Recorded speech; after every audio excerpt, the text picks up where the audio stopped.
by that master of cricket, Don Bradman, the Australians take the field at Worcester in the season's first big cricket match.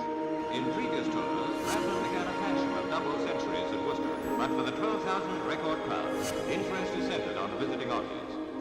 And scores the Australians' first century of the tour. This year, he has to be satisfied with a single one, and his haymaking seems to be one of his first 100 of the season.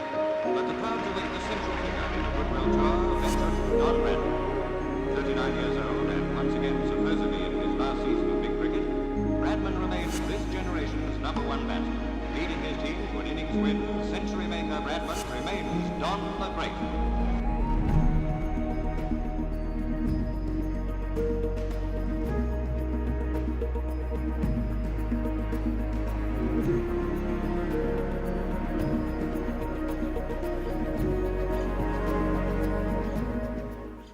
So here we are in the beautiful Southern Highlands, just south of Sydney by about an hour's drive. This is actually where I grew up, and where we are right now is Don Bradman Oval, named after Sir Donald Bradman, who is perhaps the most famous cricketer of all time. So instead of just show you some pretty shots of the Southern Highlands, I thought today I would do a camera hack while on location. Perhaps you're familiar with something called lens creep. It's rather annoying, and it particularly occurs in Canon glass, particularly a 24 to 105mm L series lens. What am I talking about? This. So when shooting a subject face down, the lens gradually creeps out of its mount.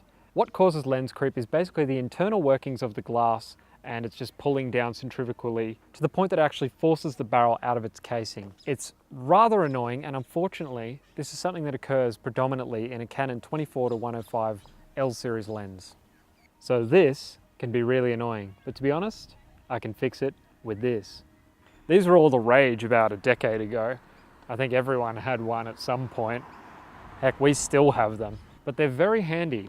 It's just a simple wristband that you might have got from a sporting concert or something like that.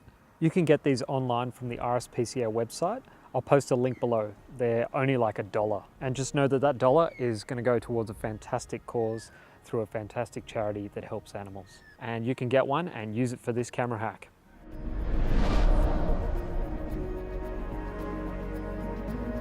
Okay, so what you want to do is grab your wristband and put it over the barrel, but just over where the red ring component of the barrel is.